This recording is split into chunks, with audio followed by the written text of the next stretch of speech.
warahmatullahi wabarakatuh. Perkenalkan, nama saya Putri Arvita Oktavia. Saya akan mempresentasikan proyek UAS kami, yaitu rancangan kasir pada penjualan alat tulis kantor. Yang beranggotakan yaitu ada saya, Putri Arvita Oktavia, Bagas Kurniawan, dan Eli Yulianingsih. Bab 1. Proyek karakter.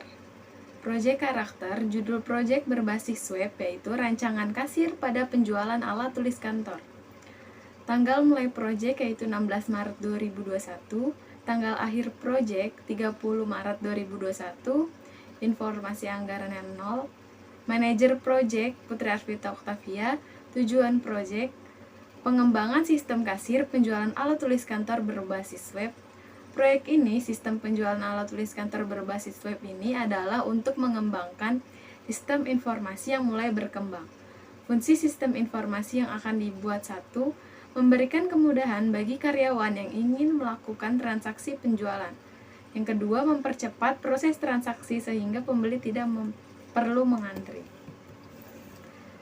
Latar belakang, perkembangan teknologi semakin meningkat dan tingkat persaingan bisnis menjadi sangat keras, sehingga membuat para pesaing untuk mengembangkan teknologi di bisnis yang mereka jalankan. Maka dari itu, kami berinisiatif mengembangkan sistem penjualan alat tulis kantor manual menjadi berbasis web, supaya pekerjaan lebih efektif dan efisien. Karena jika tidak dikembangkan dengan sistem penjualan alat tulis kantor berbasis web, dapat membuat pembeli atau customer mengantri. Permasalahannya, dalam proses penjualan barang, stok barang, dan pembelian barang di alat tulis kantor masih menggunakan sistem yang manual, di mana masih menggunakan buku sebagai media pencatatan data yang masuk dan keluar, dan kalkulator sebagai alat bantu perhitungan penjualan barang-barangnya, sehingga dapat dibayangkan waktu yang dihabiskan untuk pencatatan data dan tidak terjamin keakuratan dan keamanan data tersebut. Deskripsi produk atau servis. Sistem ini dibuat dengan tujuan pengembangan dalam sistem penjualan alat tulis kantor agar pegawai bisa lebih efektif dan efisien dalam pekerjaannya. Karena nantinya pemakai web ini adalah pegawai dan juga pimpinan usaha ini. Dan penginputan data produk, stok persediaan yang tersedia, pencatatan masuk dan keluar akan dikerjakan oleh para pegawai agar lebih mudah pekerjaannya dan lebih baik dalam penghitungan hasil penjualan. Keuntungan yang diharapkan. Berikut keuntungan yang diharapkan dari proyek yang akan dilaksanakan adalah: yang pertama dari sisi toko, yaitu yang pertama meningkatkan keefektifan dalam pelayanan, yang kedua meningkatkan produktivitas pekerjaan pegawai. Dua, dari sisi customer atau pembeli, yaitu pelayanan menjadi lebih cepat dan tidak membuang waktu. Bab 2, Project Report. Metodologi penelitian. Metode penelitian yang digunakan yaitu mengumpulkan dan menggambarkan data mengenai keadaan secara langsung dari penelitian untuk mendapatkan data secara relevan, yaitu metode pengumpulan data. Dalam memperoleh data untuk mengambil sebuah keputusan, penelitian menggunakan 3 pendekatan, yaitu 1. Metode observasi, teknik pengumpulan data dengan cara pengamatan langsung pada objek yang diteliti. Peneliti mendatangi langsung instansi atau tempat yang berhubungan dengan penelitian ini, toko alat tulis kantor, untuk mengetahui informasi-informasi yang berada di instansi tersebut. 2. Wawancara. Metode ini dilakukan dengan mengadakan wawancara langsung dengan pihak yang bersangkutan. Peneliti langsung mengadakan tanya jawab pada karyawan toko alat tulis kantor untuk memperoleh informasi-informasi tentang data-data yang berhubungan dengan sistem informasi toko alat tulis. 3. Studi pustaka. Metode ini dilakukan dengan cara membaca atau mempelajari buku-buku referensi yang berhubungan dengan masalah yang akan dibahas guna memperoleh landasan teori untuk keperluan menganalisis data. Model pengembangan sistem. Model pengembangan sistem menggunakan waterfall, yaitu sebuah metode klasik yang bersifat sistematis, beruntun, dan membangun software, dan terdiri dari 5 tahap yang saling terkait dan mempengaruhi. Metode ini membutuhkan pendekatan sistematis dalam pengembangan perangkat lunak, dimulai dari tingkat sistem dan kemajuan melalui analisis desain, coding, testing, dan pemeliharaan. Analisa sistem berjalan. Dalam sistem penjualan alat tulis kantor yang sedang berjalan di toko alat tulis kantor memiliki tahapan dalam proses penjualannya sebagai berikut. 1. Prosedur pemesanan barang. Setiap konsumen yang ingin membeli barang, konsumen datang ke bagian penjaga toko dan menanyakan stok yang ingin dipesan, masih ada atau tidak. Jika ada, penjaga toko akan mengambilkan barang tersebut dan dicatat di sales order oleh penjaga toko. 2. Prosedur pembayaran. Berdasarkan sales order, konsumen kemudian ke bagian purchasing untuk melakukan pembayaran secara tunai. Kemudian bagian purchasing akan membuatkan invoice 3 rangkap untuk bukti pembayaran telah lunas. 3. Prosedur pembuatan laporan. Setiap akhir bulan, bagian keuangan membuat laporan penjualan berdasarkan arsip dari sales order. Arsip invoice selama 1 bulan dan arsip invoice dilihat berdasarkan invoice yang keluar. Untuk menganalisa sistem berjalan dibuat menggunakan UML untuk menggambarkan prosedur dan proses yang sedang berjalan. Di dalam use case itu terdapat customer. Customer membeli ATK mempunyai include melakukan pembayaran, melihat ATK adalah action dari pembeli ATK, dan membatalkan pesanan adalah action dari membeli ATK. Lalu mengambil catatan sales order, membayar biaya ke kasir, dan menerima bukti pembayaran. Di bagian penjaga toko itu terdapat mencatat pesanan atau permintaan customer, memberikan sales order, dan memberikan barang yang sudah dibayar. Lalu di bagian activity diagram itu terdapat customer.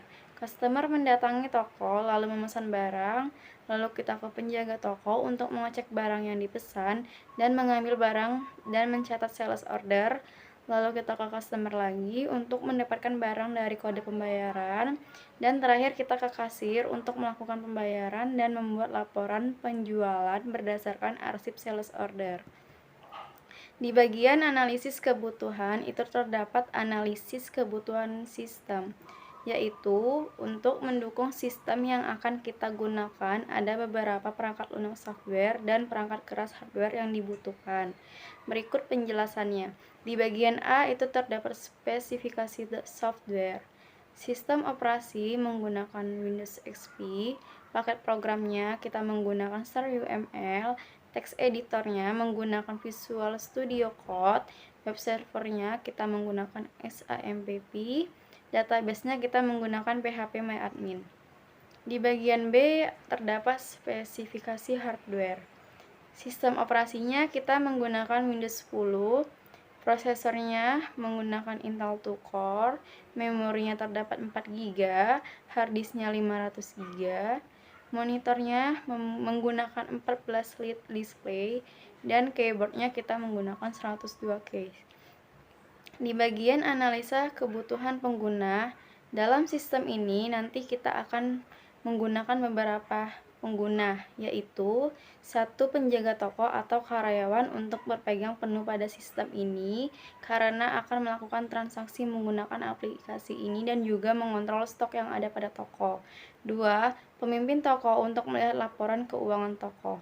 Di bagian desain sistem terdapat desain basis data, yaitu desain IRD. Di dalam transaksi kita menggunakan nama, tanggal transaksi, kode barang, dan ID transaksi. Lalu ke karyawan terdapat bagian dan nama karyawan. Pembeli terdapat nama, alamat, dan nomor telepon. Di bagian barang itu terdapat harga, nama barang, kode barang, dan stok. Di bagian desain LRS itu terdapat transaksi, berisi nama, tanggal transaksi, ID transaksi, dan kode barang. Lalu di bagian karyawan ada bagian dan nama karyawan. Di bagian pembeli ada nama, alamat, dan nomor telepon. Di bagian barang itu terdapat harga, nama barang, kode barang, dan stok. Di bagian spesifikasi file itu yaitu perancangan basis data atau database sangat diperlukan dalam membuat sebuah sistem informasi, gunanya untuk mempermudah pembuatan sistem. 1. Spesifikasi file user menggunakan nama filenya user, fungsinya menyimpan data user atau penjaga toko, tipe filenya master, kunci filenya ID user, softwarenya kita menggunakan PHP MyAdmin.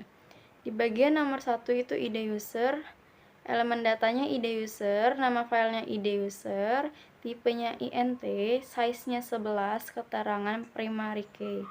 Di bagian nomor 2 terdapat elemen data username, nama filenya username, tipenya varchar, size-nya 25.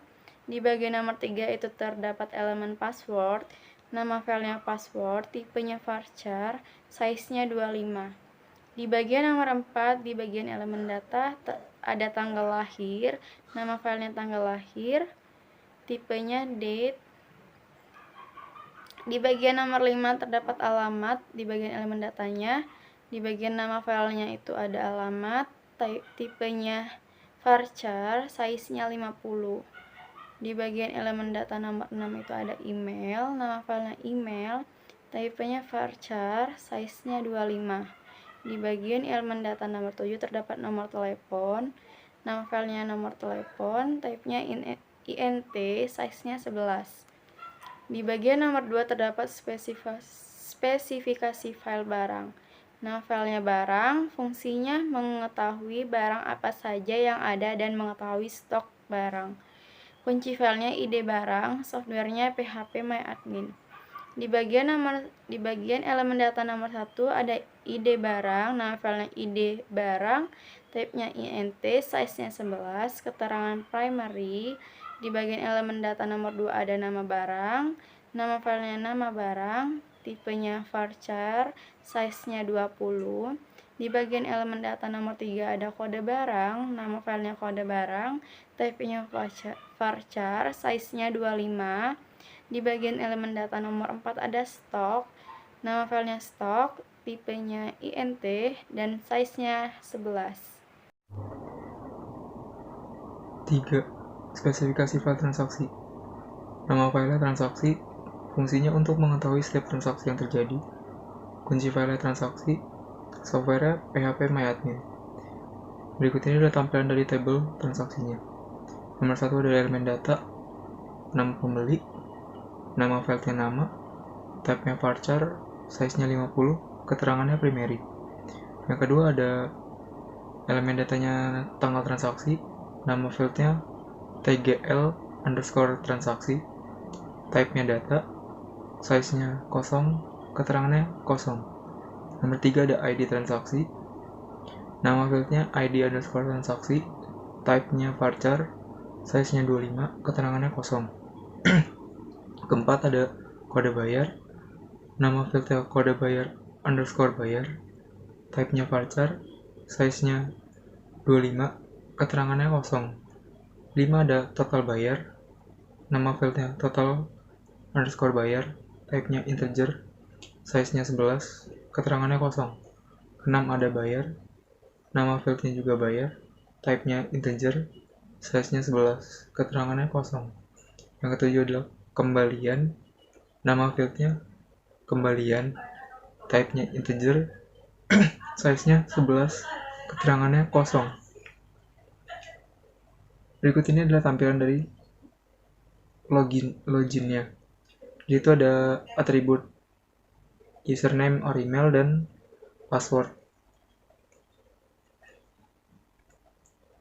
Kemudian ada tampilan user. Berikut ini adalah tampilan dari user ya.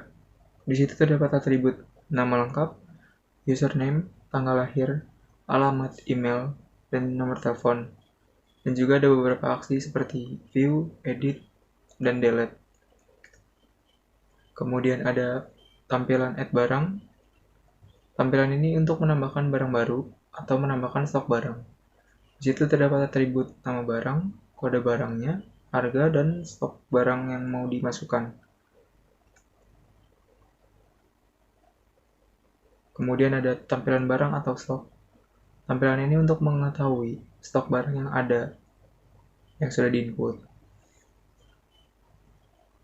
Dan di tampilan barang ini dia memiliki atribut nama barang, kode barang, harga, stok, dan juga aksi seperti view, edit, maupun hapus atau delete. Selanjutnya ada tampilan transaksi. Tampilan ini untuk mengetahui setiap transaksi yang terjadi di toko. Di tampilan transaksi ini, dia memiliki atribut nama, ID transaksi, tanggal transaksi, kode barang, jual barang, total bayar, berapa bayarnya, dan berapa harus yang dikembalikan. Kemudian ada tampilan laporan transaksi jurnal. Di tampilan laporan transaksi jurnal ini, tampilan transaksi jurnal ini, itu ada atribut periode jurnal yang ingin dilampirkan, tanggal awal dan tanggal akhir yang ingin dimasukkan ketika ingin mencari laporan tersebut. Penutup. Kesimpulan dari analisa di atas, toko alat das kantor, pembuatan laporan kegiatan penjualan barang selama ini masih ditulis dalam buku. Informasi yang dihasilkan masih berupa tulisan dan lisan. Sistem manual yang berjalan membuat keuntungan yang diperoleh tidak maksimal. Karena tidak dapat menghasilkan informasi yang tepat, hal ini tentu saja menyulitkan petugas dan dirasa kurang efektif. Untuk mengatasi masalah-masalah di atas, maka sebaiknya dibuat aplikasi bahasa pemrograman agar memudahkan pekerjaan para karyawan. Saran: pada perhitungan dengan menggunakan cara manual, tentunya dapat diperlukan ketelitian dan kecermatan agar tidak terjadi kesalahan.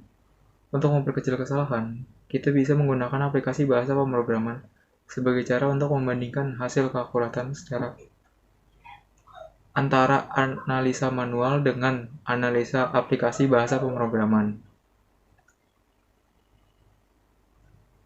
Sekian presentasi dari kelompok kami, kurang lebihnya mohon maaf. Assalamualaikum warahmatullahi wabarakatuh.